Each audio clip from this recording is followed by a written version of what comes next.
have to thank my Ministers of State, Favour Williams and Roger Spencer, for their support.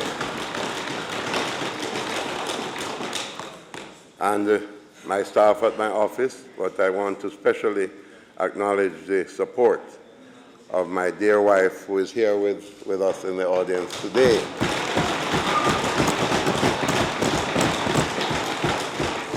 And she has been so strong and so courageous and having her own challenges, but God is a good God.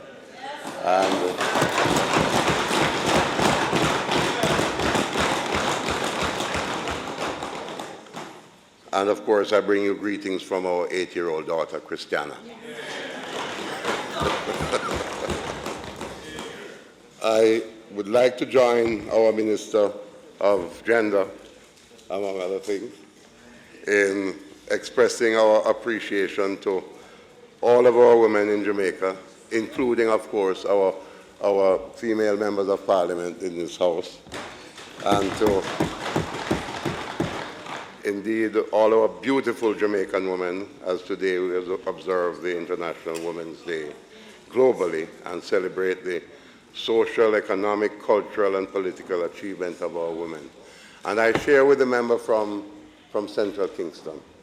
And in sharing the sentiments of the member, our women have taken a disproportionate burden of the responsibility of parenthood. And quite frankly, if I might be very blunt, I think we need a Men's Day. Yes, we need a Men's Day in which we can ask men to begin to take responsibility. Take the responsibility of taking onto themselves a wife, being a father, create a family, bring back family life. It's part of the restoration that we need in this country. And my final thanks, Mr. Speaker, is reserved for the Most Honourable Prime Minister. I want to thank Prime Minister for your leadership of the country at this critical time in Jamaica's development. We know, Prime Minister, that you are a very hard-working person. It's an 18-hour day on average for you. It's a hard road to travel and a mighty long way to go. But with God's help, we will together achieve success.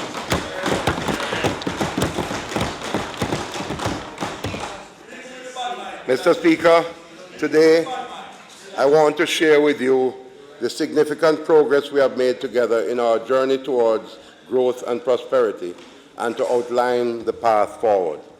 Through great sacrifice, we have achieved levels of fiscal stability not seen in Jamaica for many decades. However, we must remember why this matters. It is about improving lives, and stability on its own is not enough to do that. We have many more rivers to cross to achieve prosperity for all Jamaicans. Attaining and sustaining fiscal stability, economic growth, and prosperity must become the shared goal and responsibility of everyone.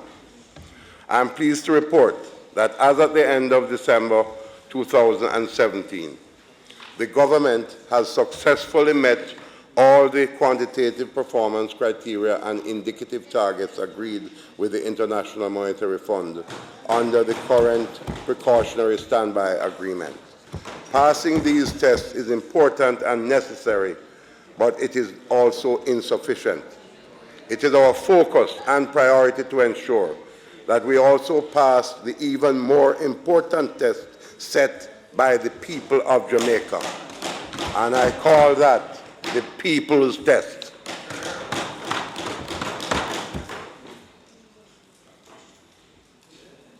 Mr. Speaker, I define the people's test as the test for a more prosperous society that the people can see, feel, and touch, which includes a growing economy with high levels of investment, safer communities, higher standards of living, more and better job opportunities, improved roads and infrastructure, particularly in our rural areas, a lower tax burden, a stable exchange rate, increased opportunities for personal and professional advancement, and meaningful access to affordable housing, as well as high-quality education and health care.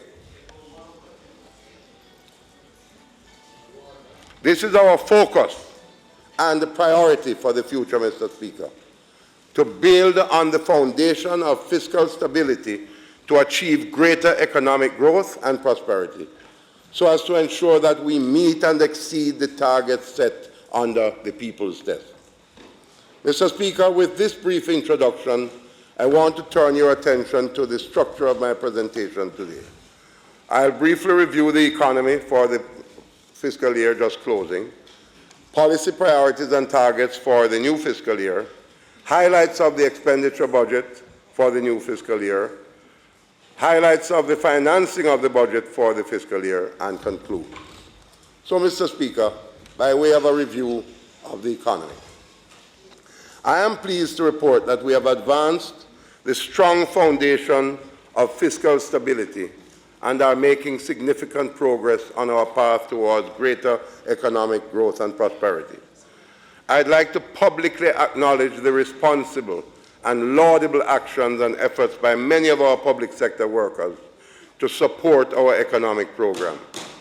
This year, we fulfilled our promise to raise the income tax threshold while meeting all fiscal targets. Created a significant increase in take-home pay of the labor force. What this means, Mr. Speaker, is that more Jamaicans were able to keep more money in their pockets.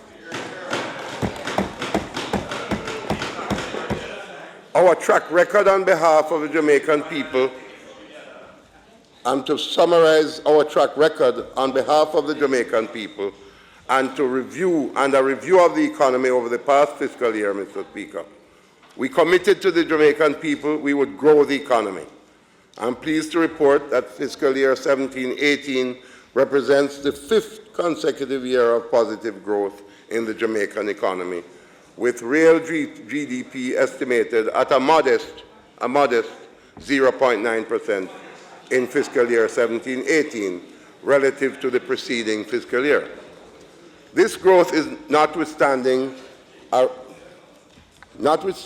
record level of tourist arrivals, a boom in the construction sector that is taking place. You just look in the city and upwards into Midtown and further uptown, the signs of construction are everywhere, from cranes to ordinary apartment buildings and office buildings. There is a construction boom taking place in Jamaica today.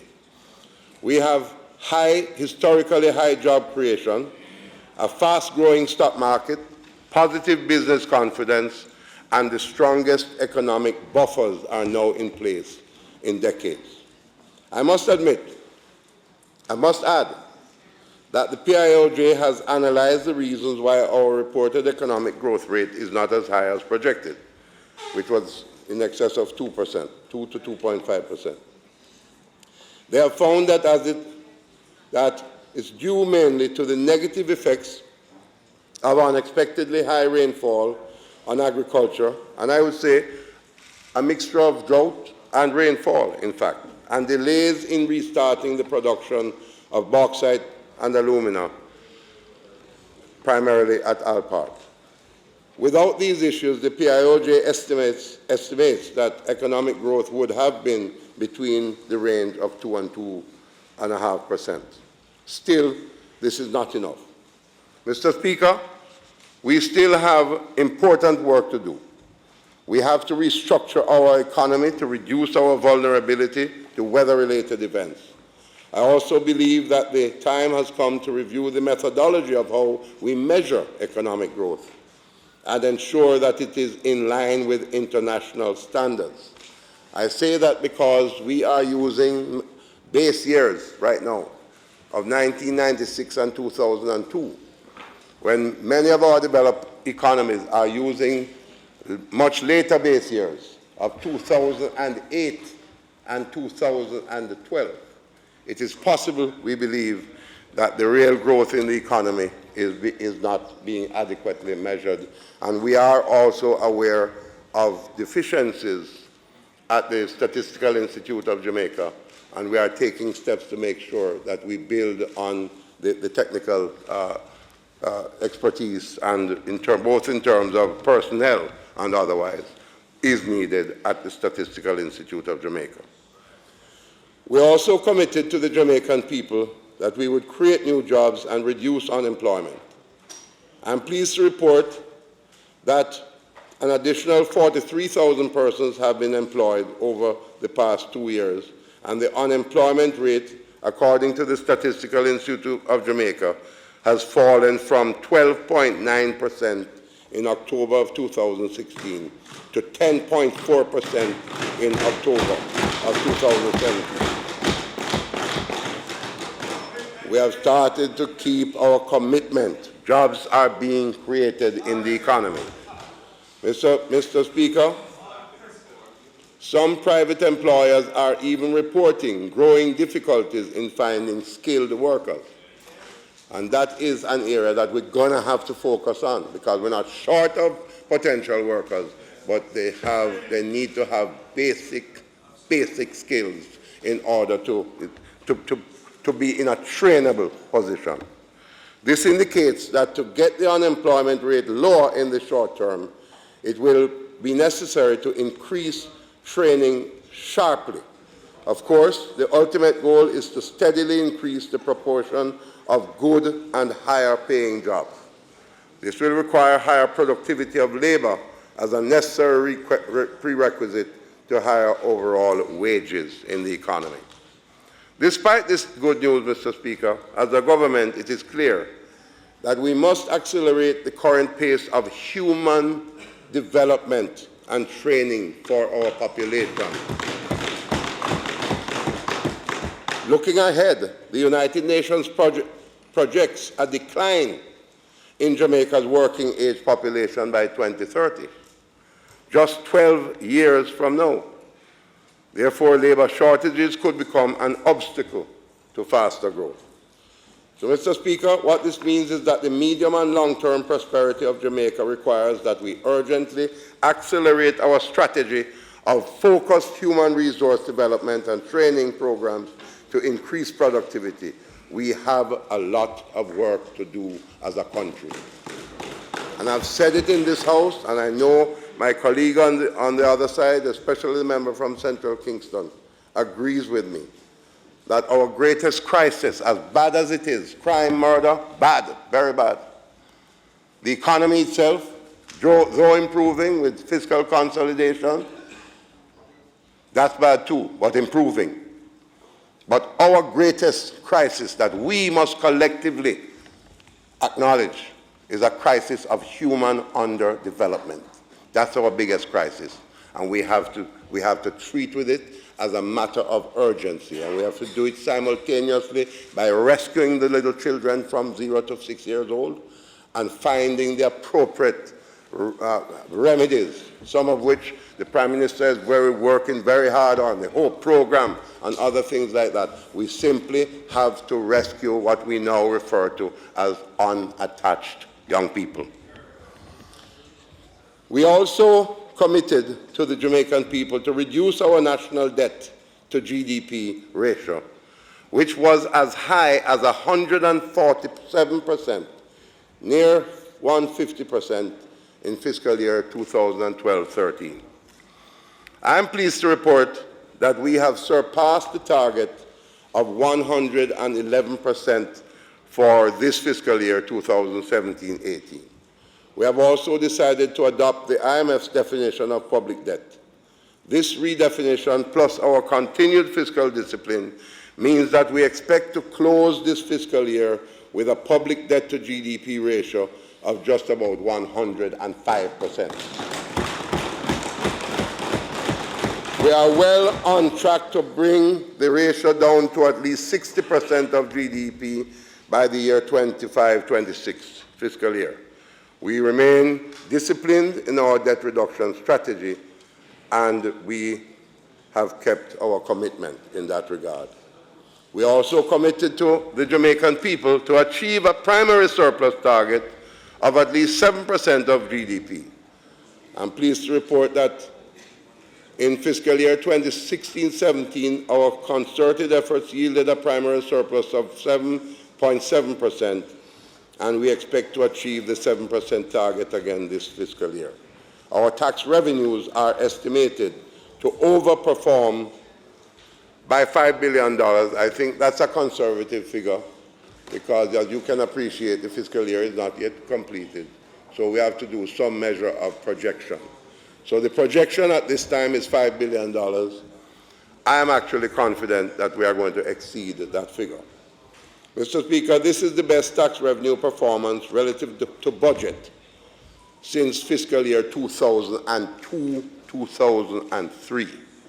That's about 15 or so years ago, 16 years ago. And Mr. Speaker, the PAYE is also performing well, despite the increase in the tax threshold for personal income taxes. When we said we would move from $600,000 to $1.5 million, some said this was impossible. We could not do it. And we said, why are you talking? Why are you talking? You remember? You remember who said that, right? I know, all right. It's all right. If you throw a rock stone in a pen and you know who ball, right? All right, okay. From a policy of direct to indirect taxation. And because the reason why we did that, anytime you have me depart from my text, you know, it's going to take a little longer.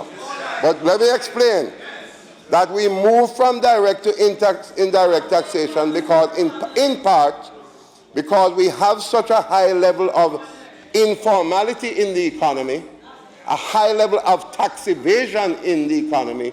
We made a deliberate decision that the indirect taxes will capture more people paying less for fuel taxes, cigarette taxes, alcohol taxes. Just admit it. The policy is working and working very well. Mr. Speaker, the outturn for PAYE since the start of the fiscal year through to January of this year was $47.8 billion compared with a budgeted figure of $46.5 billion. Despite the critics who said we could not meet our fiscal targets, while also reducing income taxes for working Jamaicans, we did it and kept our commitment. We also committed to the Jamaican people that we would reduce the cost of our national debt in the local market. I'm pleased to report that the Government of Jamaica Treasury bill yields today are at the lowest levels in recent history. The yield at the auction of the 180-day Treasury bill in February of this year was 3.6%, well below the 6.1% recorded in February 2017. In January of this year, we auctioned $23 billion in 3-year Treasury bills that resulted in an average yield of just 5.3%. And this included bids as low as 3.2%. We acted strategically, carefully, and responsibly, and we kept our commitment. The central bank signal rate, the interest rate on its monetary policy instruments, was lowered 4 times during the past fiscal year. This rate is coming down from 3.75% to a new low today of 2.75% is the central bank signal rate. The Bank of Jamaica, through this action of reducing its signal rate, is saying to Jamaicans, the financial sector and investors that monetary policy is accommodative, meaning the Bank of Jamaica wants money to be cheaper to help to stimulate economic growth. So we take it seriously when the bank, at its recent quarterly press briefing, said that banks are taking too long to pass on the reduction in interest rates. I'm going to repeat that again and hope the bankers are listening. Banks are taking too long to pass on the reduction in interest rates. Mr. Speaker, we also committed to the Jamaican people that we would reduce the cost of the government's international debt.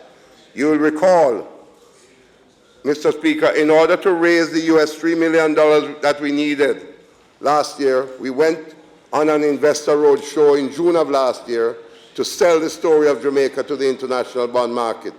As a result of our efforts, our debt offering was 10 times oversubscribed, with $3 billion US of orders. With this massive oversubscription, we decided to accept $1 billion instead and use the opportunity to simultaneously redeem more expensive local and overseas debt, including some 11% instruments we inherited from the previous government. And we redeemed them. The yields on those bonds were a new low for the Jamaica in the international markets at 5%. That's a new low of getting money on the international market. 5% on the 2028 bonds, 6.45% on the 2045 bonds. These are historical lows for Jamaica in the international market on long-term dated instruments, well below the double-digit interest rates Jamaica has been used to in the past. And I have to, of course, say that when I went on the roadshow, Prime Minister, in Europe and North America, I want to assure you and the people of Jamaica that I turned off data roaming. And every hotel I went to, I had just a few words. Hi, do you have Wi-Fi? And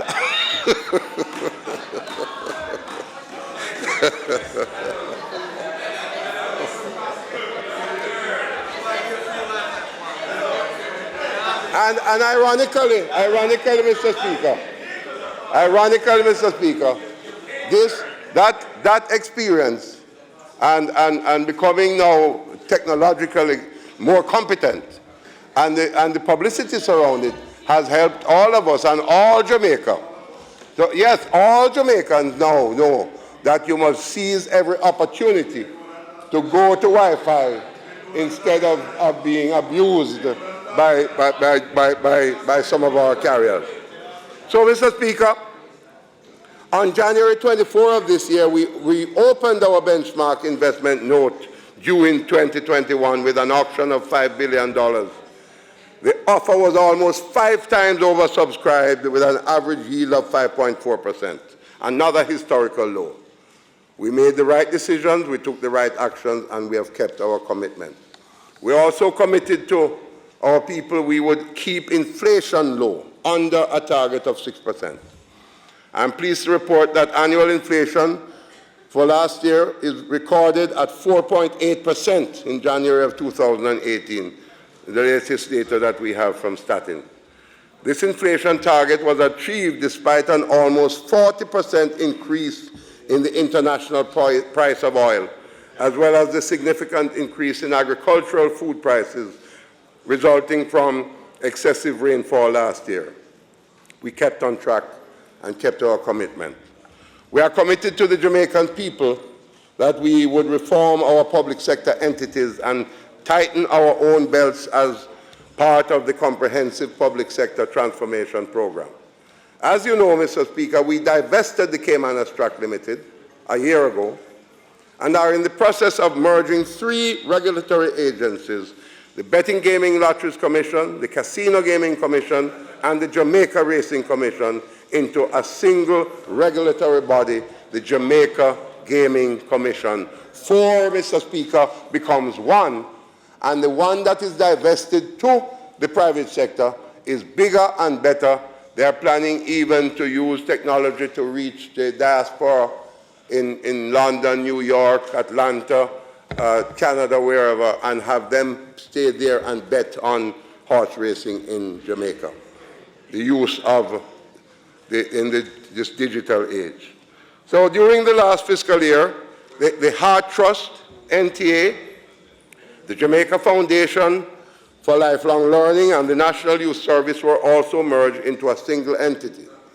Several public entities were closed, including the Road Maintenance Fund, whose activities were transferred into its portfolio ministry, the Board of Supervision, Kingston Waterfront Hotel Company, Montego Bay Shopping Centre Limited, and Portmore Commercial Development Limited. We also wound up the Self-Start Fund, while the Agricultural Credit Board was closed and its functions transferred to the Department of Cooperatives and Friendly Societies. Mr. Speaker, the self-financed public bodies, as part of the overall public sector, continues to contribute to the government's development and growth objectives. As a group, they are expected to generate an estimated $344 billion in revenue for fiscal year 2017-18. The group will also transfer a net $45 billion to the central government in terms of financial distribution, taxes, and other program support. This group has also continued to contribute to the development of the country's infrastructure with capital expenditure of $52 billion during the past fiscal year. We have continued to tighten our belts, and we have kept our commitment. We also committed that we would increase access to credit by the private sector. I'm pleased to report that lending to the private sector has in fact continued to increase.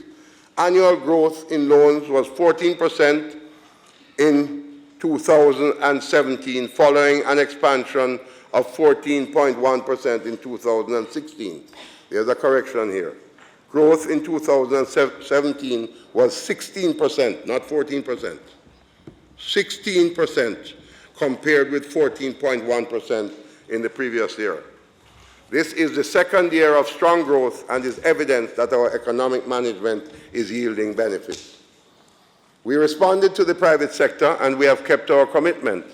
I'm compelled to add, Mr. Speaker, that while this is encouraging, we are still a long way off when we compare our private sector credit to GDP in Jamaica, which is at 26.4% as of December last year, against that of approximately 45% for the other Latin American and Caribbean countries. Listen to this. And approximately 95% for other middle-income countries globally, and well over 100% in the United States. As a matter of fact, I think that credit as a percentage of GDP in the US is about 130%. Gives us an idea of the role of credit within a formal economy. People, and I'll be dealing with that shortly, but too many people have to be going to places where they are paying 40% interest rate on money. That can't be used for productive activity. That can't grow the economy. That can only buy and sell, and it have to buy and sell fast for them to pay back debt at 40% interest rate. So, Mr. Speaker, while I'm pleased with the access to credit increase, we have to register our disappointment with the continued high interest rates. We believe that there has to be a more aggressive downward trajectory of interest rates in our commercial banks. The weighted average of 15%, that was the weighted average in December of last year. Although some blue chip borrowers can obtain rates below 10%, but this is still too high a burden on the Jamaican economy. And this is a trend that we want to continue to see going down. We're going to inspire it by seeking to channel even more resources through our development bank and the Exim Bank of Jamaica, and to ensure that we govern and ensure that it is irretrievably into single digits, headed for the mid-range of single digits. That's right. It's a cultural change that we need. Agriculture as well, of course, and medium and small enterprises. We just do not share the high interest rate policy that has existed in Jamaica for far too long. And let us not forget that high interest rates has led to the collapse of our financial sector in this country. In the 1990s, interest rates averaged 53% for 10 years. And it is unacceptable. So, Mr. Speaker, on that score, the Fiscal Commission of Inquiry report will shortly be presented to the Governor-General and tabled in the House of Parliament. We will not rest until rates to the real sector are in the low single-digit interest rates. It can be done. We maintained and committed to the people that we would have a flexible exchange rate, and the relative stability of the exchange rate that we have experienced is in significant part a result of the implementation of the Bank of Jamaica's foreign exchange intervention and trading tool known as Fix-It in July of last year. This, as well as other related initiatives, have led to more efficiency in the foreign exchange market and has strengthened confidence of the business sector and wider population in the Jamaican dollar. We have taken swift and decisive action. We are also committed to reduce the level of dollarization in deposit-taking institutions. I am pleased to report, Mr. Speaker, that the trend toward a growing proportion of liabilities being held in US dollars has abated. At the end of 2016, the percentage of deposits held in US dollars was 46%. This has now dropped to 42.5% in October of last year. We committed to increase net foreign exchange reserves. We are pleased to report that at the end of December of last year, the stock of non-borrowed international foreign exchange reserves amounted to $2.5 billion US dollars, which was $753 million above the floor agreed with the IMF on the standby agreement. The projection is, at the end of March 2018, the projection is for the non-borrowed NIR to be $2.4 billion, also well above the agreed floor.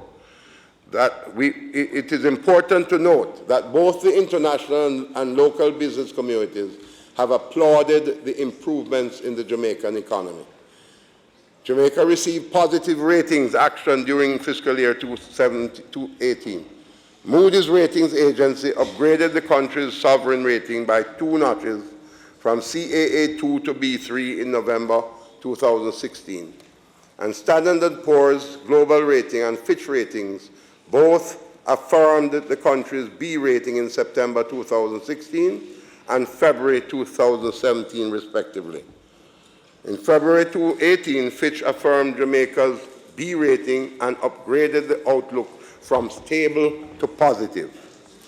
I should also add that in the survey of consumer and business confidence for the fourth quarter of 2017, business conducted by Don Anderson, business confidence hit a high of 142.6 points, compared with 135.2 points in the third quarter. And this is significant, Mr. Speaker. The index of business expectation for the future hit 135 points, which is the highest level ever recorded in the history of the surveys.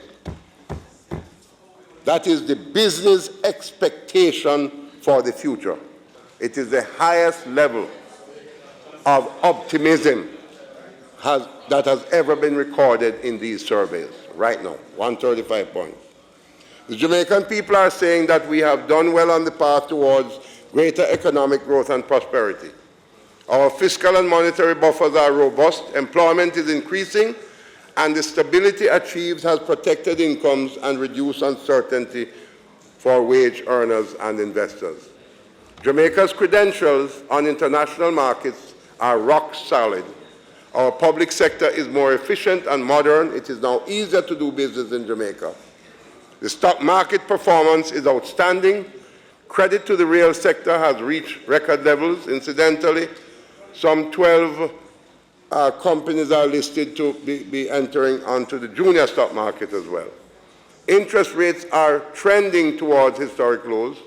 Foreign exchange reserves are at all-time highs, and tourism, construction, mining, the business process outsourcing sector, and the financial sectors are all booming and creating jobs, Mr. Speaker.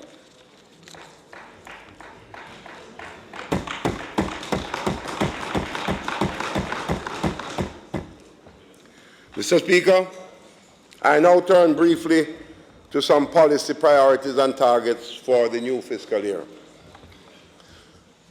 The budget for 18-19 is designed to achieve the targets entrenched in Jamaica's fiscal rule legislation and within the context of the current precautionary arrangement with the IMF.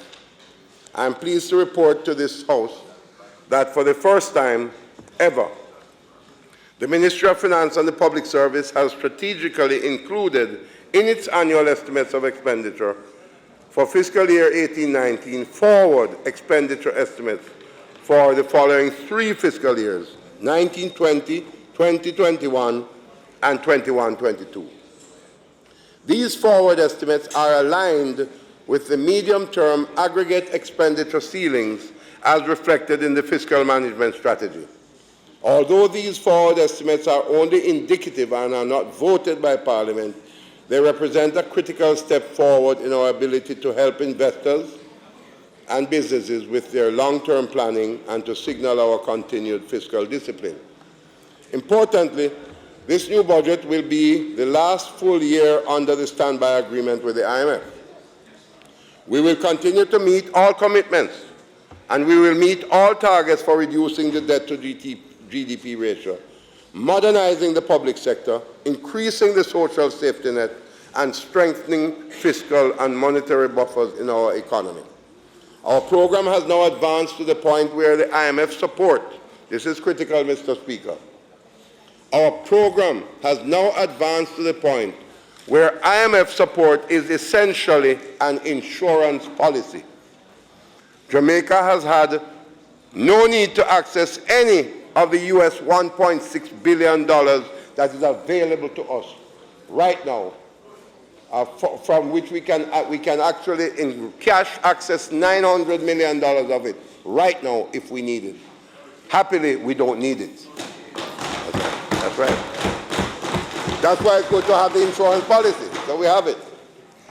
Furthermore, the IMF shares our assessment that there is no indication of a need to access their financial support for the remainder of the standby agreement. But of course, as you have said, Member, we always have to consider the possibilities of exogenous shocks. Thank you, Minister, Mr. Speaker, and I thank honourable members for your patience. So, Mr. Speaker, as we reap the benefits of our sustained fiscal discipline, this new budget will also usher in a concerted campaign to support actions that boost growth and increase income. Mr. Speaker, in fiscal year 2017-18, 46% of the budget was allocated to meet debt service payments. In 2019, I am pleased to inform this Honourable House that the cost of debt servicing as a percentage of the budget will drop below 40% at 37%. This means that fiscal discipline is working and that we are increasing the proportion of the budget that can be assigned to improving social services and productive infrastructure. We remember the days, Leader of the Opposition and I, when debt servicing had reached as high as 63, at one stage 65% of the entire budget was for the payment of interest and amortization. And we have been trending down under both administrations. And today, for the first time in a long time, a very long time, we are dropping below 40% at 37% of the budget. The budget will be smaller than last year, the overall budget. However, we have allocated more funds to national security, social services, wages, and the productive infrastructure. We are focused on making sure we pass the people's test. Mr. Speaker, productive infrastructure is not just physical. It is also human and includes the rules of the game for doing business. Growth calls for better telecommunications, roads, and ports, but it also requires improved skills training, value chain linkages, access to finance, and enabling legislation. We intend to table specific initiatives to advance the development of Jamaica's productive infrastructure, and this includes, incidentally, microcredit legislation to formalize the microcredit sector as part of moving to a more formal economy. The growth in optimism is unmistakable. Business confidence is strong. Lending to the real sector is at an all-time high. The stock market is booming. International lenders are offering rates normally reserved for investment-grade clients, and job growth is at record levels. The trend is expected to continue as stability becomes ingrained. The main macroeconomic assumptions upon which this fiscal year was cast are real GDP of 2.4%, continued low inflation, and a competitive and flexible exchange rate. The passive forecast for revenue and grants and the expenditure requirements for fiscal year 18-19 generates a primary surplus of $141.1 billion, which will ensure the 7% of GDP target on the fiscal surplus.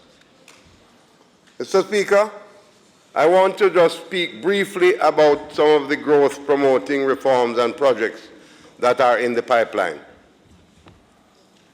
And I want to highlight several investment projects and reform initiatives intended to accelerate our economic growth and job creation agenda. We are all aware of the investment of Jingwan Iron and Steel, commonly known as JISCO. Mr. Speaker, JISCO. Minister's time for speaking has expired. House Leader. Mr. Speaker, I ask for the Minister's time to be extended sufficiently for him to complete his presentation. Those in favor? Aye. Those against? Ayes have it. Minister Shaw. Thank you. Thank you, Mr. Speaker. JISCO has already resumed production at the Alpart alumina plant following an 8-year shutdown. JISCO plans further investments that could amount to as much, Mr. Speaker, as $6 billion United States dollars. The largest investment that will be made by a single private sector company in Jamaican history. These investments include substantial linkages with the agricultural sector. And what is of interest, Mr. Speaker, is that the company is targeting to do what it already does in China now in an area called the Gansu province, where major agricultural production and food processing are major industries around the bauxite and alumina industry in the Gansu province of China. The investment program also includes the construction of a 230 megawatt liquid natural gas power plant. Already, 960 persons are employed at Alpart. And Mr. Speaker, I'm to advise you that the second shipment of another 31, is it, what's it, Mr. Henry, is that 30,000 tons? Yes, approaching 100,000 tons of alumina are being exported right now as we speak from this one. We look forward where farmers in St. Elizabeth can be working and getting the support of the agro-industrial and other areas of industry that will be established. It is a major project, and no doubt the appropriate minister will provide further and better particulars on this exciting project for Jamaica. But it's a project, here again I want to say, yes, we must acknowledge that, yes, The initial discussions did start with the previous administration. What we have done in entering the fray is to move it from just an alumina, but to make it much bigger and much broader and much better. And I want to say that I want to alert Jamaicans, not just in central Jamaica, not just in Manchester, because I'm from there, and St. Elizabeth, but Jamaicans need to focus on what's about to happen there, so they need to get the appropriate training, make themselves employable, so they can take maximum advantage of this major initiative. We are talking about major employment running into thousands and thousands and thousands of people. In terms of the North-South Highway Development Project, this is expected in aggregate to be over $2 billion. In fact, the total is $2.8 billion, of which $700 million has been spent on the highway construction itself. And these are commercial investments by China Harbour Engineering Company.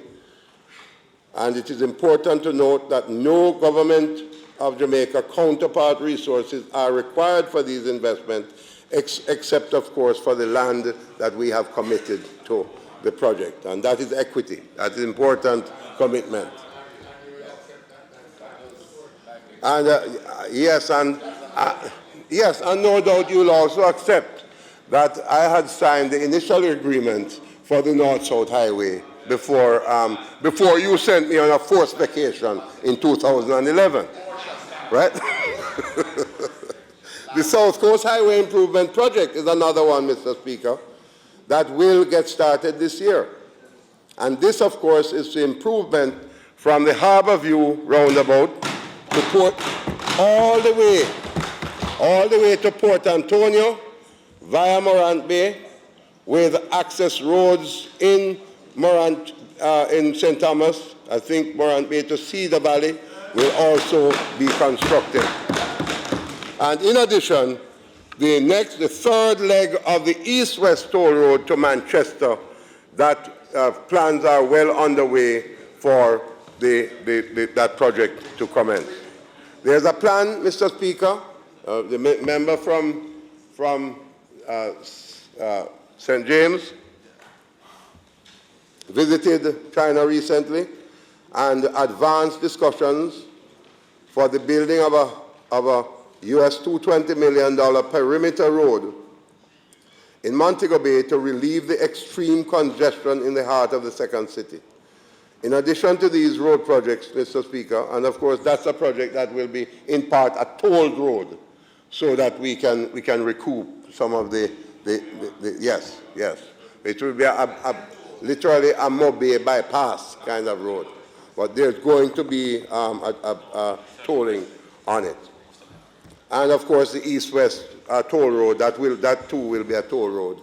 And a special fund will be created, run by NROC, but of course will be used as part of servicing the loan for the Southeast Coastal Highway. And of course, work continues, Mr. Speaker, on other major projects. You will see, no doubt, the start of the Constant Spring Road work has started on the Constant Spring Road. The massive work continues on the Mandela Highway, and of course, the Hagley Park Road will also be started this year. In Nagohead, St. Catherine, comprising over 800,000 square feet, and will be creating a lot of jobs. In Morant Bay, the Factories Corporation of Jamaica has been mandated to establish the Morant Bay Urban Center at the site of the former Goodyear tire factory. The Morant Bay Urban Center will be a 500,000 square foot integrated business center, housing both public and private sector entities. Mr. Speaker, in relation to the Public Bodies Investment Program, total capital expenditure is projected at $68.4 billion, with 3 public bodies accounting for almost 80% of the planned expenditure.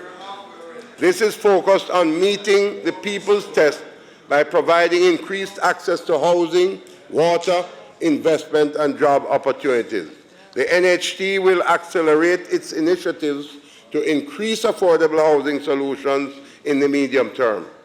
The National Water Commission will expand its initiatives to improve efficiency and the quality of its services to the public, and the Port Authority of Jamaica intends to launch new and transformative development projects. Mr. Speaker, since we are on the topic of growth initiatives, I feel compelled to speak briefly about Jamaica's tourism sector, which is a vital contributor to our economy, foreign exchange reserves, employment, and fiscal revenue. Last year, visitors to Jamaica grew by over 12% to achieve a record level of 4.3 million visitors, resulting in a 12% increase in earnings and 11% increase in foreign exchange earnings. We expect this trend to continue in 2018. Over 1,200 new hotel rooms were added this year that's coming to a close, and we expect that at least another 600 to 700 rooms are expected to be added in 2018. The success of our tourism sector is dependent upon the priority we assign to environmental sustainability and human development. We must therefore forge partnerships with the private sector to mitigate the risks posed by climate change. The Ministry of Tourism will advance initiatives for greater inclusion of local businesses and individuals in the sector. This will be guided by the Public-Private Tourism Linkages Council, which is charged with increasing commercial linkages between the tourism sector and other productive areas of the economy, such as agriculture, manufacturing, and the creative industries, including entertainment. We must increase the local retention of each dollar spent by tourists, and we intend to do so. Jamaica is vulnerable to a new exogenous risk that is no less dangerous than a Category 5 hurricane or a massive oil price spike. Our failure to keep abreast of key technological advances will certainly have a palpable negative impact on our productivity, incomes, and growth prospects. To this end, Mr. Speaker, we were pleased to host an Inter-American Development Bank Conference of the Caribbean Ministers of Finance to discuss these issues, as well as to sign a US $68 million loan agreement with the Inter-American Development Bank to finance the development of the National Identification System, NAIDS. Increasingly, we will realize how critically important this program is if we are going to stay within the curtilage and framework of the technological age. We remain committed to reducing red tape in terms of public sector transformation and improving the efficiency of government services. This includes issuing licenses, permits, regulatory approvals, tax payment, public safety and security, the administration of justice, road maintenance, waste disposal, and efficient public transportation. This will reduce the cost of doing business, facilitate planning, and accelerate response times. While we improve the quality of service, we are also committed to reducing the overall cost of government. Mr. Speaker, it is understandable that some may be distracted from the long-term transformation strategy by the short-term work to reduce the cost of financing the public sector. I'll speak in detail about the wage negotiations in a little while. However, let us be clear. Public sector transformation is much more than a wage negotiation. It is about structural changes to the public sector that make it more efficient, reduces the bite it takes out of the budget. This will create more space for Jamaica to invest in becoming more efficient and more competitive. Importantly, the government has also met all 14 structural benchmarks for public sector transformation, public bodies, and public service reform under the IMF standby arrangement through to the end of November 2017. All 14 structural benchmarks have been met. It is important to note that this process will require constant and extensive consultation with stakeholders. It includes not only public sector workers, but also private sector clients and international development partners. I would like to briefly mention the Special Early Retirement Program. The main objective is to make the public sector more efficient. So far, Mr. Speaker, approximately 800 persons have applied to the program for early retirement, Mr. Speaker. I want to focus briefly on an important issue, the issue of bank charges in the commercial banking sector. Average spreads in Jamaica, Mr. Speaker, that is the difference between what is paid on deposits and the interest rate charged on loans, is 16%, while the international norm is half that number. Half that number.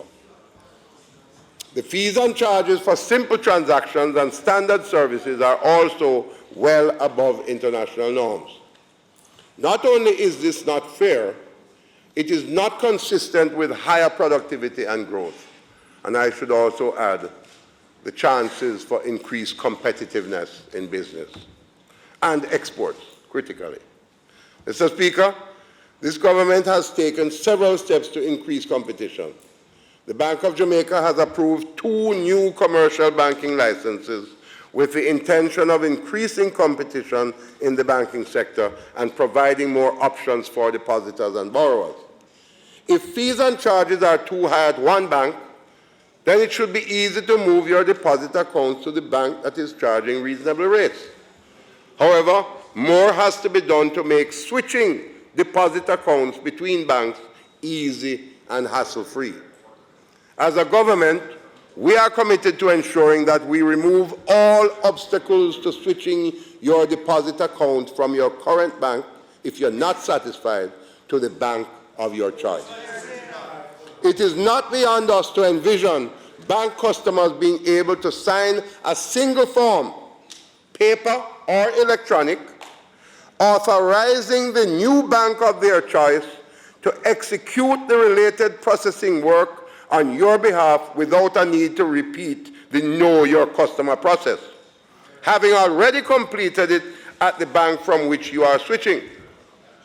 Technology, the age of technology, must now be introduced and employed in ensuring that you reduce the level of frustration for a customer seeking to move from one bank to the next. We are well aware that principles and standards to govern bank switching will need to be formulated by the Bank of Jamaica so as not to diminish the integrity of the financial system. This discussion is already taking place at the Bank of Jamaica. We believe this to be a better and more sustainable approach to increasing competition among banks, thus resulting in lower fees and charges than the proposed one-size-fits-all regulation of banking fees.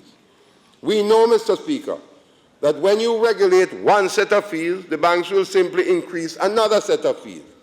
You will be running behind them trying to catch up with regulation. The banks will simply change the name of the fee, and we'll have to come back to Parliament with more regulation to regulate the new fees. Mr. Speaker, again, we believe that making it easier for customers and small businesses to walk down the road and get a better deal if they are not happy with their current financial provider is a better approach. Mr. Speaker, you may not be aware, but the government of Jamaica has also suffered from onerous policies on the part of several commercial banks. When we took office, we confirmed the existence of many dormant accounts of public entities with large cash balances at commercial banks. We also confirmed that the banks were also applying charges to those balances. We have written to the banks to cease and desist from this onerous policy, both for the public and for the government.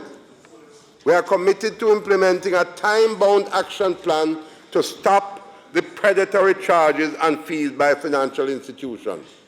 This plan will include a review of the Banking Services Act, the entrenchment of the Bank of Jamaica Code of Conduct for deposit-taking institutions which was introduced in September of last year, and the formal establishment of a financial consumer protection entity, either as a separate agency or as a division of the Consumer Affairs Commission. Mr. Speaker, there are some vocal critics against bank fees today who had the opportunity to take action in the past, and when they were in a position to pass legislation, failed to address this banking issue. Mr. Speaker, there is a big difference between, Mr. Speaker, let me say this. There is a big difference between maliciously publishing the photograph of members in the newspaper on the one hand, and on the other hand, the difference is taking serious, thoughtful and deliberate action to promote competition while protecting consumers on the other hand. That is what this government is doing. We are action and not a bag of mouth.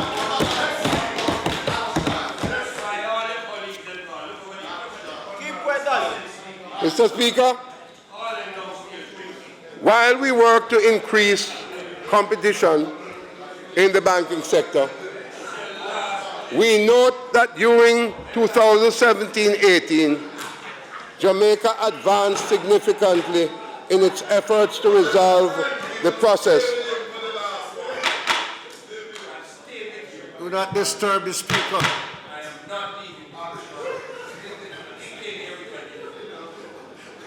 May I continue?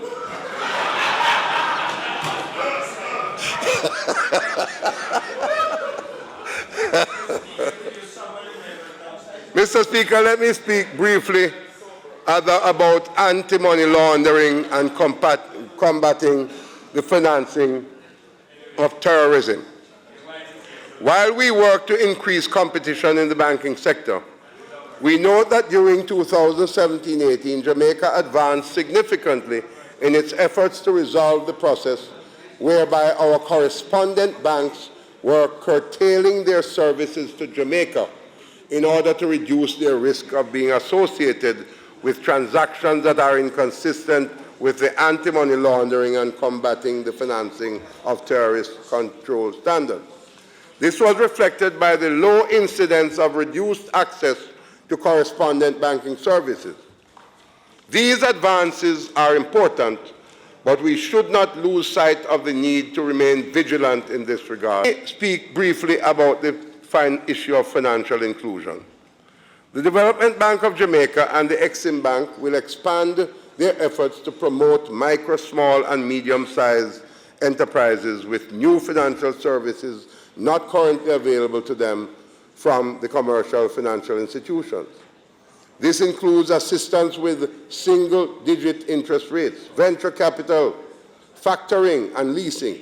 It also will expand the assistance given to the small and medium-sized entities to meet the collateral requirements of commercial banks. I'm obliged to emphasize the absolute importance of reducing the high proportion of our economy that operates in the informal sector. This group includes the businesses that are the backbone of our economy and a primary source of employment. However, their very informality locks them out from programs like those offered by the DBJ.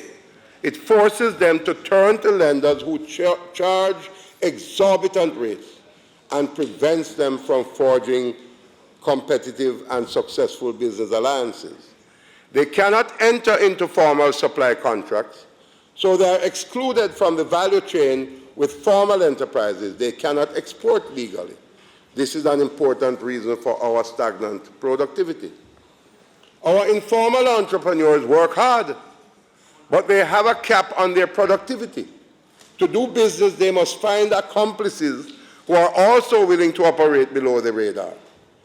The actions supported by the fiscal year budget we are now debating, like the DBJ initiatives, are designed to encourage our informal businesses to seek partners instead of accomplices. The DBJ assistance program is designed to encourage informal businesses to join the formal sector and to help make their projects more financially viable.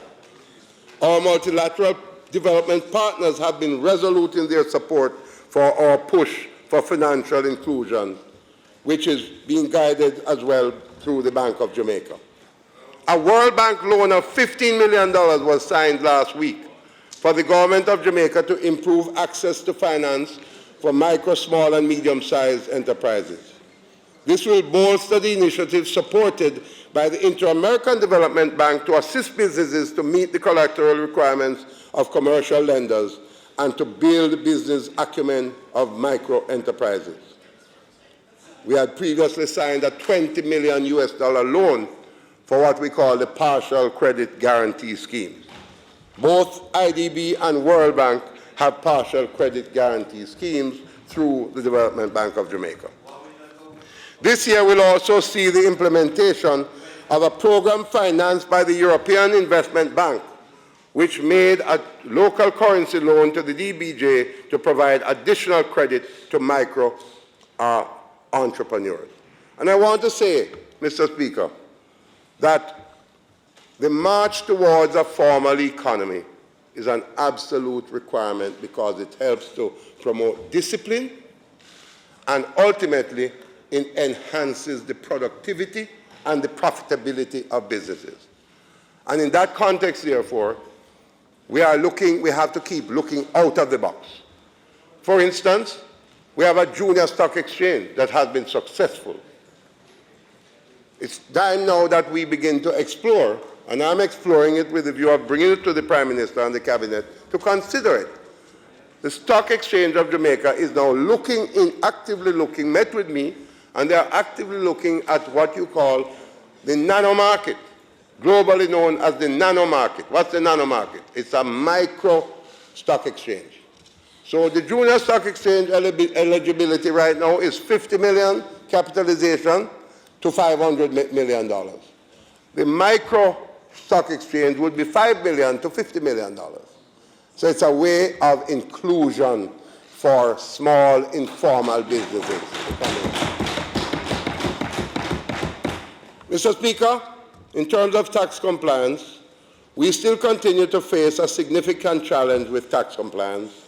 Tax arrears now stand at $234 billion, inclusive of interest and penalties. Property tax arrears are also estimated at almost $14 billion. We are, however, making significant progress to improve tax administration. We are painfully aware of the difficulties and bureaucracy associated with paying taxes. As such, Tax Administration Jamaica has developed a flexi-time policy with staff to implement a policy of opening the most heavily tracked offices earlier. In addition, TAJ is in the advanced stages of introducing an automated queuing system in its offices that will involve tracking of service demand and provide real-time information to allow for improved queue management. Other initiatives include introducing an online banking option to make payments, integrating the NIDS into the TAJ when it comes on stream, and producing interest withholding tax certificates online to facilitate easier refunds processing for pension contributions. In January of last year, I commissioned a new tax reform working group comprising representatives from both major private sector organizations and key ministries, and chaired by Senator Aubin Hill, who himself is also the chairman of the executive director of the Economic Growth Council, and is with us here today. The mandate was to review and recommend tax policy reforms for both customs and tax administration with a particular focus on tax compliance. We are now working to implement the first set of recommendations, which include a new penalty and interest structure that encourages compliance. In the meantime, we want to commend the work of Tax Administration Jamaica. And And let me say that this new interest rate structure and penalty structure that encourages compliance is that it will be a lower and more a payable amount of money. But in exchange, you must show your propensity to comply. During the period April to December of last year, a total of 15,106 new taxpayers were registered. Some of this can be attributed to their compliance drive. We also plan to implement scanners with advanced technology in customs at our various ports of entry to reduce revenue leakage and certainly to increase the protection of our borders. Mr. Speaker, I turn briefly to human development.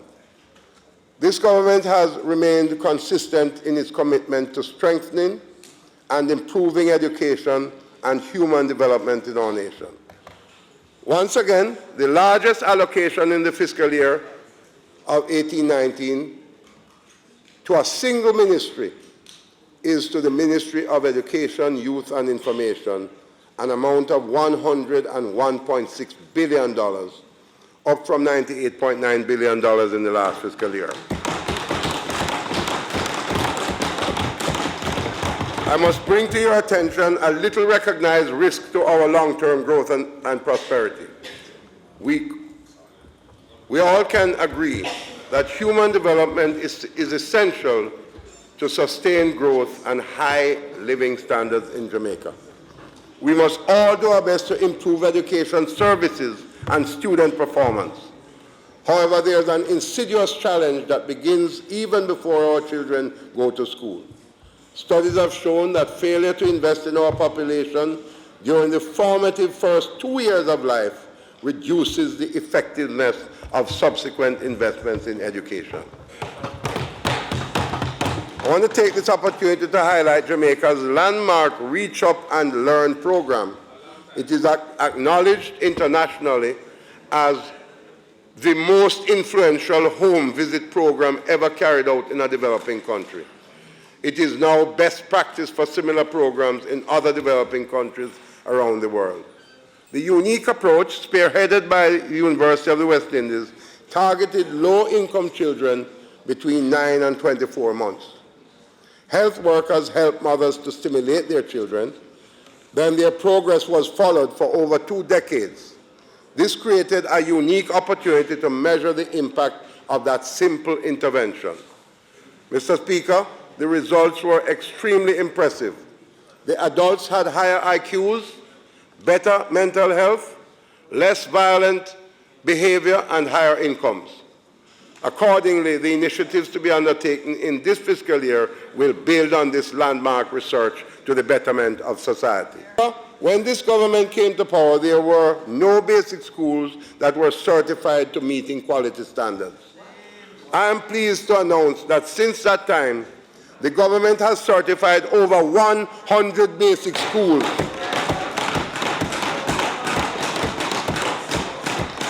to meet all 12 standards of quality established by the ministry.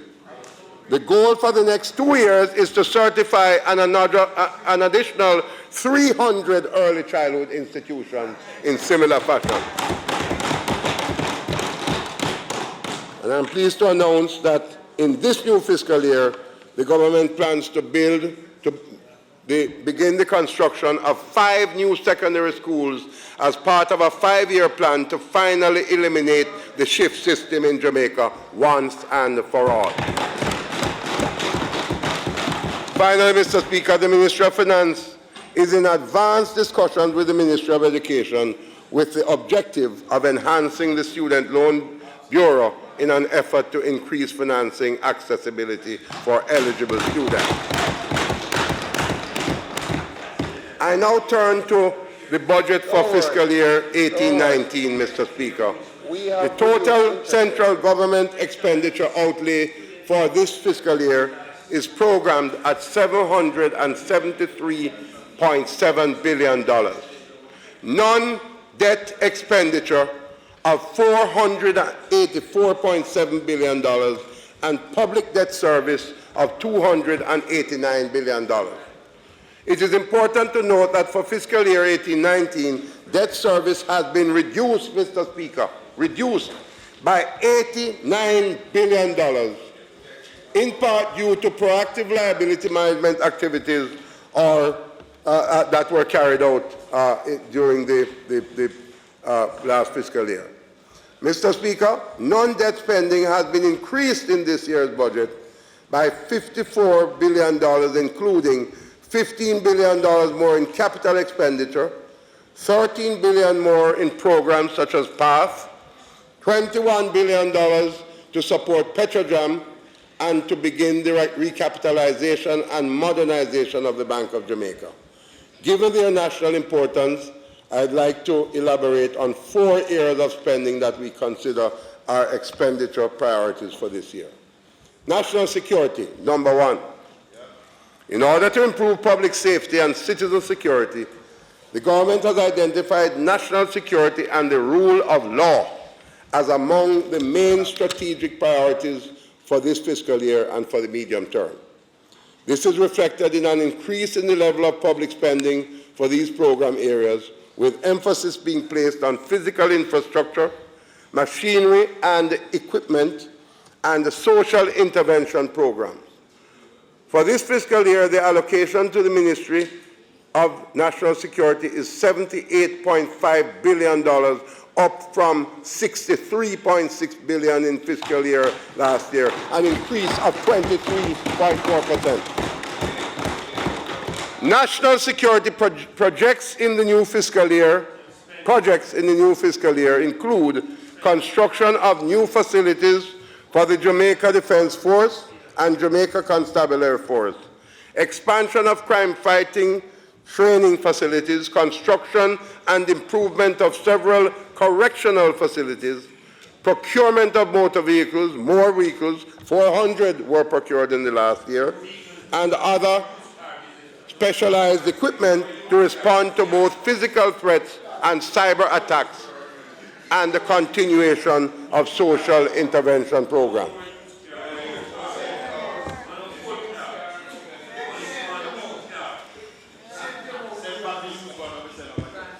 Mr.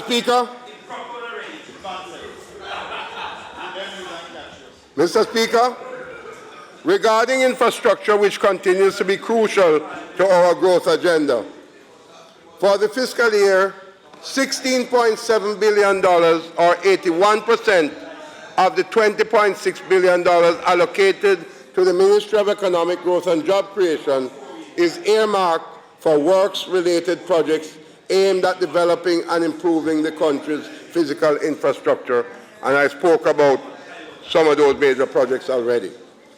95% of the allocation under the works portfolio is attributed to major road works, the Major Infrastructure Development Program, and the commencement of civil works under the Southern Coastal Highway Improvement Project. And of course, there are other works, the construction of the Ministry of Foreign Affairs head office that you see going on downtown, and of course, the continuation of the road rehabilitation project. It is undeniable, Mr. Speaker, that the government is using every effort as we speak to restore the roads, island-wide road network. It gets visible right around everywhere you see road apart, road apart, road apart.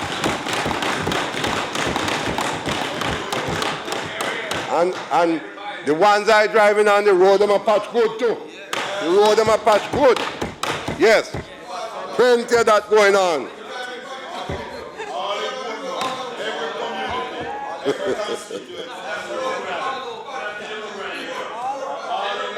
And we want to say to the people that don't get the road patch yet, we're coming. More road a patch. More road a patch. These expenditures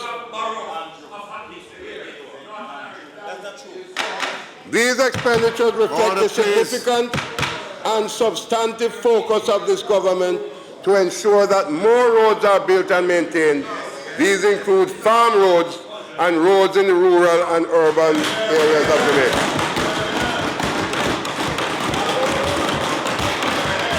Mr. Speaker, this government is also committed to protecting the poor and vulnerable in our society.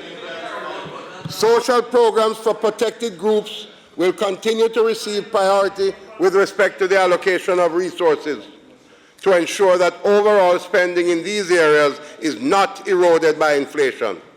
Included are programs for youth employment, poor relief, children homes and places of safety, school feeding, and the PATH program targeting the elderly, pregnant, and lactating women and children attending school.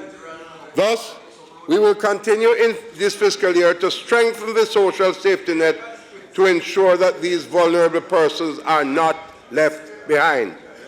As a result, special attention is being placed on PATH, the program which targets some of the most vulnerable segments of the population, children and students aged 0 to 19, the adult poor, including the disabled, elderly, pregnant, and lactating mothers, and the Destitute and the Steps to Work initiative, which targets working-age members of PATH-eligible households for referral to relevant support services to enable them to seek and retain employment. This is more than a social safety net. It also has the goal of breaking the chain of intergenerational poverty. This is being achieved by ensuring that the next generation has better tools and better health prospects than their parents. It also provides for support for those parents who need targeted social interventions to improve their living standards. Now, Mr. Speaker, I could not end this budget presentation without making reference to the present situation in terms of the public sector wages and the discussions and controversies surrounding it. As you know, public sector wages account for $201 billion and represents 34% of the taxes and grants budgeted for this fiscal year. This is a full 1/3 of what we expect to collect. Over the years, Mr. Speaker, successive governments have sought to contain the public sector wages in recognition of the concerns that taxpayers have for a growing wage bill and the higher taxes that are needed to support that wage bill. We fully recognize the sacrifice of Jamaicans, including our public sector workers, who have lived with wage restraint, and we want to thank the unions that have signed on to the current wage offer.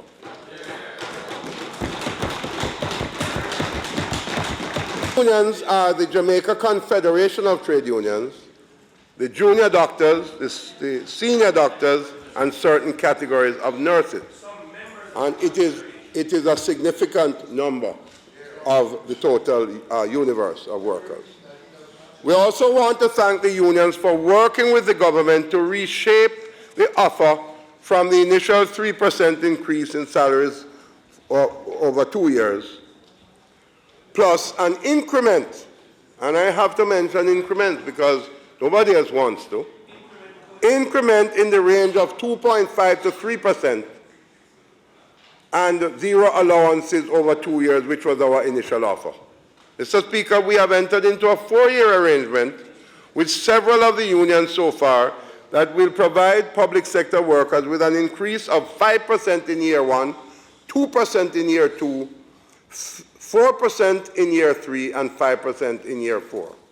Let it be clearly known that this offer, when combined with annual performance-based increments of 2.5%, for which the vast majority of public sector workers are in receipt of this, it represents a combined increase, Mr. Speaker, of 26% over 4 years. 26% over 4 years.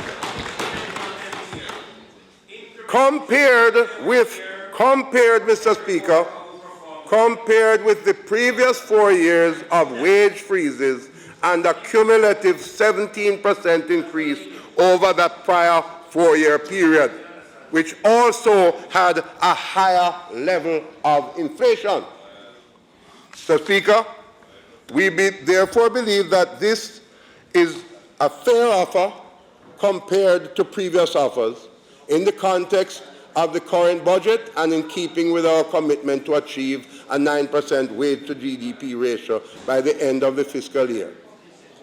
We also want to note that instead of requiring public sector workers to contribute 2.5% in year 1 and 2.5% in year 2 to get to the 5% pension contribution, we have allowed a 1% per year for 5 years to ease the burden. We're phasing it in, Mr. Speaker. We're phasing in pension contributions.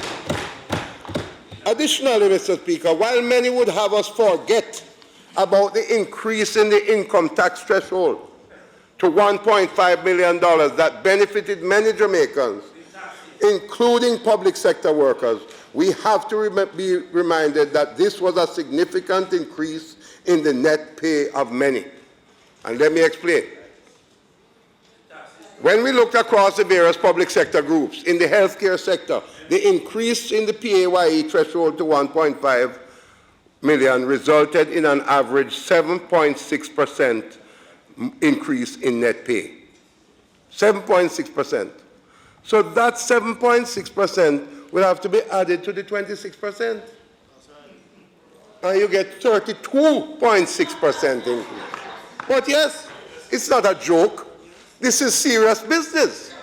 And it's time for us to confront the truth in this honorable house. If nowhere else, we have to confront it. For the police, the increase in the PAYE threshold to 1.5% per million, it resulted in an average increase of 8% more in net pay. 8%. Add the 8% now. In the case of the police, their increment is 3%, not 2.5%. Their increase will be 28% over the 4 years. Add the 8% to that, and what you get? 36% increase to the police over the 4-year period. For the teachers, the increase in the PAYE threshold results in an average 10% increase in net pay for the teachers. And you know, Mr. Speaker, let me say this. This government is proud of the fact that we presided over the reclassification for teachers when we were government the first time around and placed the teachers in a much better position. And now here it is, the teachers are being offered over 4 years, 26% increase, plus the 10% from the income tax threshold. That is 26 plus 10 is 36% increase over the 4-year period. And for the monthly paid civil servants, and for, yes, because the truth is the only fixity. The truth must stand up. Because that is the truth, and I am speaking the truth here today. And for the monthly paid civil servants, the increase in the PAYE threshold resulted in an average 14% increase in net pay average. Add the 14% to the 26%, and you get 40% increase, Mr. Speaker. So, Mr. Speaker, we simply want to put these percentage increases in net pay on the table as a result of the increase in the income tax threshold, lest they be forgotten. The same threshold that we were told by the opposition could not work. They said it wouldn't happen. They said we can't afford it. They said we couldn't do it. And no, we said we were going to indirect taxes.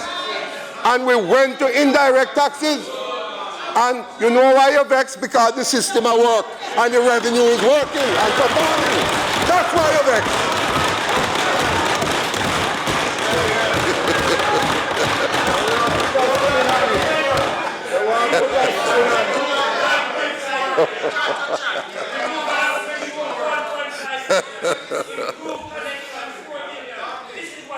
And Mr. Speaker,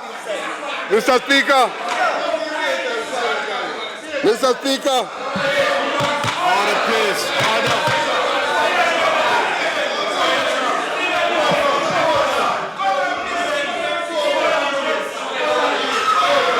fake news. Members, please recall that we have. You know something?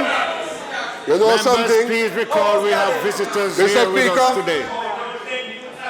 Mr. Speaker, And we are being watched. Please give the minister I'm going a to- chance to make his presentation without disruption. Mr. Shaw. Mr. Speaker, I'm going to stick to my script.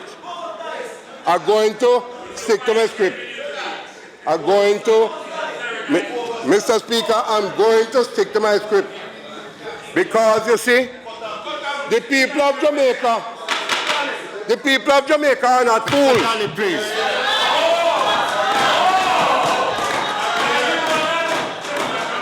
The people of Jamaica are not fools. The people of Jamaica know all the workers, public and private sector workers, that get back money in their pockets from the 1.5. They're not fools.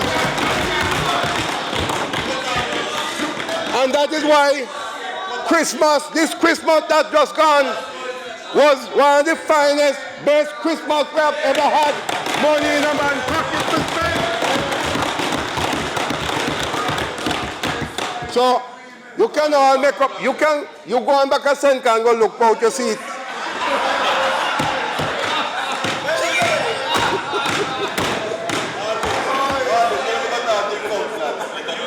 Because the people of Jamaica, they understand that we are running the country properly. That is why PNP and them leader have a negative rating of 56 to 60%.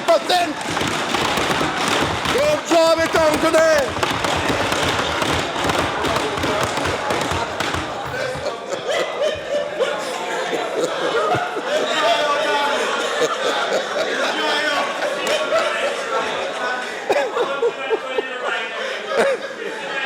Back to my script.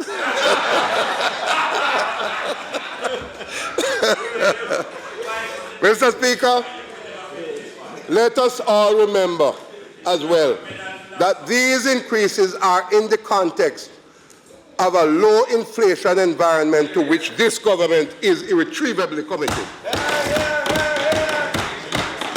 And I want to say as well that in all our conversations with the unions, we have maintained a spirit of respect and openness and transparency.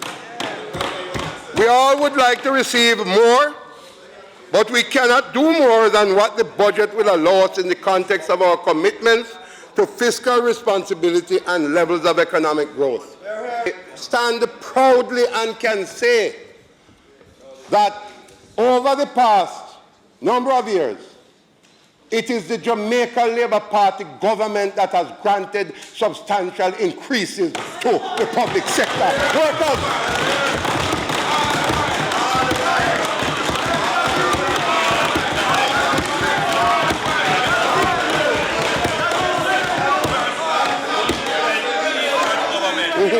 Thank you.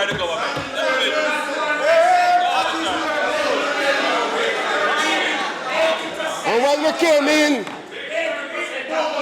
I tell you, don't make me leave my script, I tell you, Don't make me leave my script, all right? Order, please. When first time Both around we sides. granted 15% and 7%, them come in, them freeze everything and then grant only one thing they could grant, 4% and 3%. You know, have so much mouth and you don't have the backing. It's Labour Party government is giving the people increases.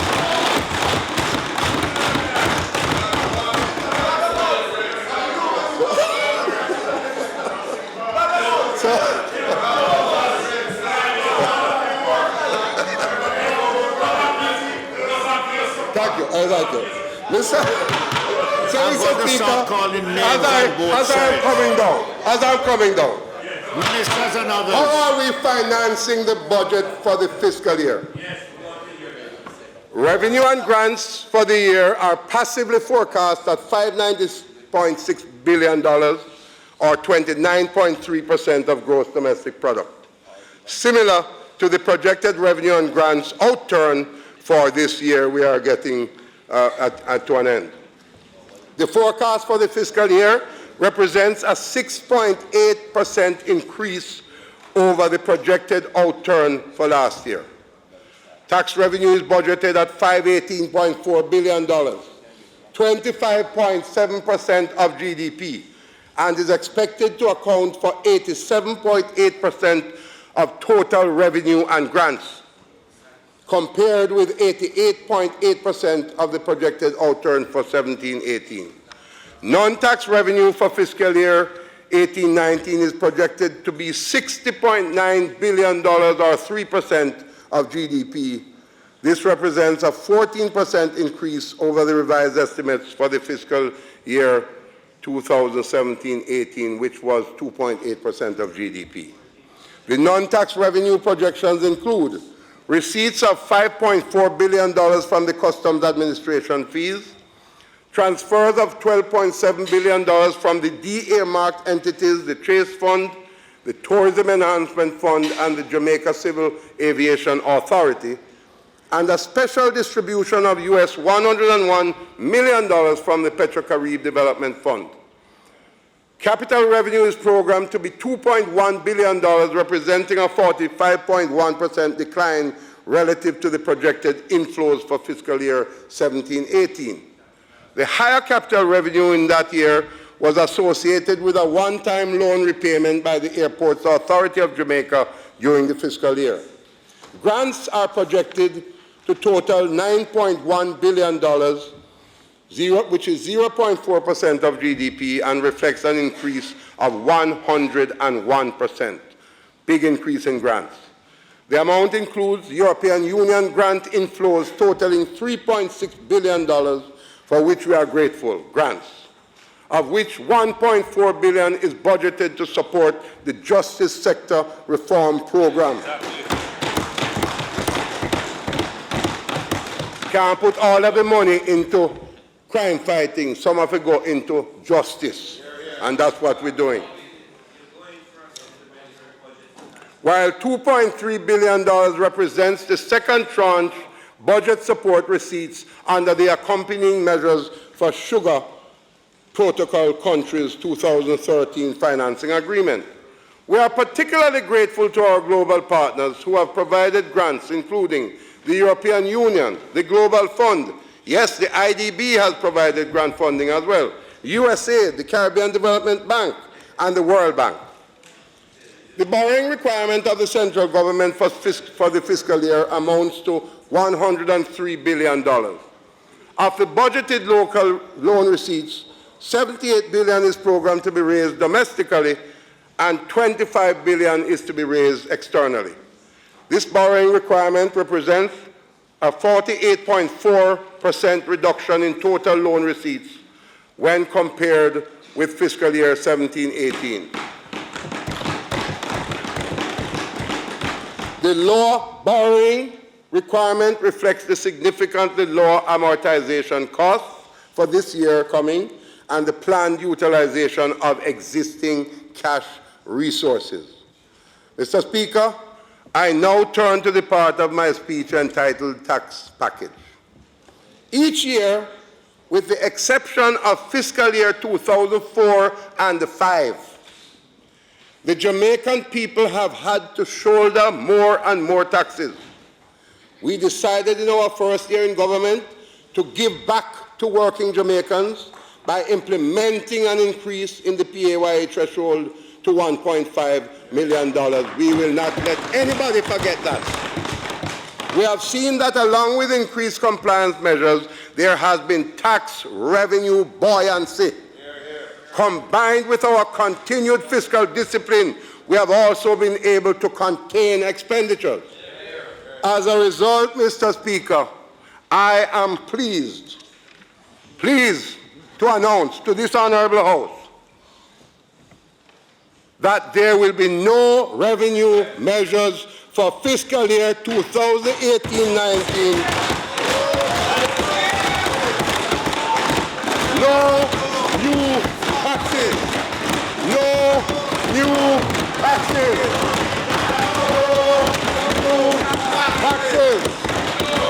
No new taxes.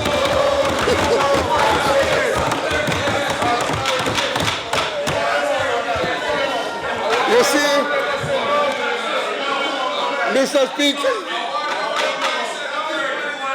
Mr. Speaker, I brought, every year the tax measures have been put in a little pink book. So I decided I ordered the pink book this morning. And I told them to write on it, no revenue measures for fiscal year 2018-19. Read my lips, no new taxes.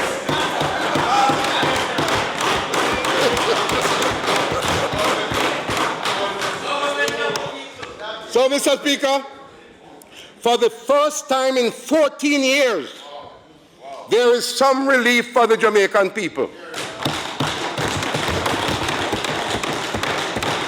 We completed the 1.5, and we have not raised and had to introduce new taxes this year. We will continue our work on tax reform. There is still much to be done to realign the composition of our taxes to make sure we move obstacles to growth and compliance.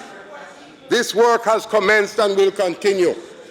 Again, Mr. Speaker, we are pleased not to be placing any new taxes on Jamaicans in this fiscal year 2018-2019. This government, Mr. Speaker, as I close, is one of action, performance, and results. We are sowing now, and we are going to reap. Our expectation of higher rates of growth will come, because if you sow, you will reap. But we are also a government of heart and compassion that listens to the people. We made several commitments to the people of Jamaica, and we have done our best to honor those commitments. We have maintained fiscal discipline and have been effective in meeting the macroeconomic targets and various IMF tests. We're passing the people's test as well. As a result of the tremendous sacrifice by the people of Jamaica, we have successfully reduced our debt to GDP, generated a primary surplus, reduced our international and local borrowing costs, continued to modernize our public sector, and maintained historically high foreign exchange reserves. We are proud of these achievements and intend to continue on this path of fiscal stability. At the same time, however, we are also focused on the people's test. We have increased employment, maintained a competitive and flexible exchange rate, kept inflation low, increased credit to the private sector, provided a social safety net, and maintained positive economic growth, although we still have more to do. We are focused on several major investment projects, including billions of dollars of investment over the next 3 to 5 years, billions of dollars that will play a critical role in helping us achieve our targeted economic growth rates. We have also been able in our budget to address and meet the critical people's tests. And yes, Mr. Henry, member from Central Clarendon, we have mentioned the Aerotropolis, but Vernon Field is alive and well. Vernon Field is coming too. The people's test for more resources available to our police and crime prevention agencies in order to help. We have passed that test. The people's test for resources to build, improve, and repair our roads, primarily farm roads and roads in residential areas, as well as other roads. You see the test being passed every day right now. The people's test for more investments across the island in tourism, manufacturing, mining, Business process outsourcing. Mandeville is booming right now with business process outsourcing. Montego Bay and Kingston booming with BPO and other industries to help grow our economy and generate more jobs, particularly for our young people. The People's Test for increased availability of housing solutions and access to water. And finally, Mr. Speaker, in what is a historic activity, the People's Test for reducing the burden of taxation on the backs of the Jamaican people by not implementing any new taxes in our budget. Mr. Speaker, we will be steadfast in our commitment to fiscal and social stability. We will put our hands, we will put our hearts and minds to work to improve the lives of all Jamaicans. You know, this week we also celebrated Peace Day on Tuesday. And I spoke to the little children in the prep school at Immaculate. And I said to them, peace begins in our minds and in our hearts. And you know, we can do it together, you know, as a country. And we bring our little children and bring them along, care for them, nurture them. Peace begins in our minds and in our hearts. And yes, by the way, I did sing for them. Yes? Yes? I sang for them, yes. No, it's just about peace begins with me. That's where peace begins. Peace begins with me. We will continue to pass the People's Test because, listen, it's not the Jamaica Labour Party government passing the People's Test, you know. It's the people of Jamaica passing the test. Together. Our government is fully committed and determined to continue the work and efforts necessary to ensure that we build on our successes to date as we seek to create a stronger, safer, and more prosperous society in our country, Jamaica, land we love. Despite our many trials and tribulations, we are a blessed country and a great people. All of us. The book of Job tells us, for there is hope of a tree if it be cut down. It will sprout again, and from the tender branch thereof it shall not cease. Mr. Speaker, Jamaica is sprouting again. And together, all of us as Jamaicans, everybody, together in unity and with mutual respect and tolerance, we will move from poverty to prosperity. Thank you very much, Mr. Speaker.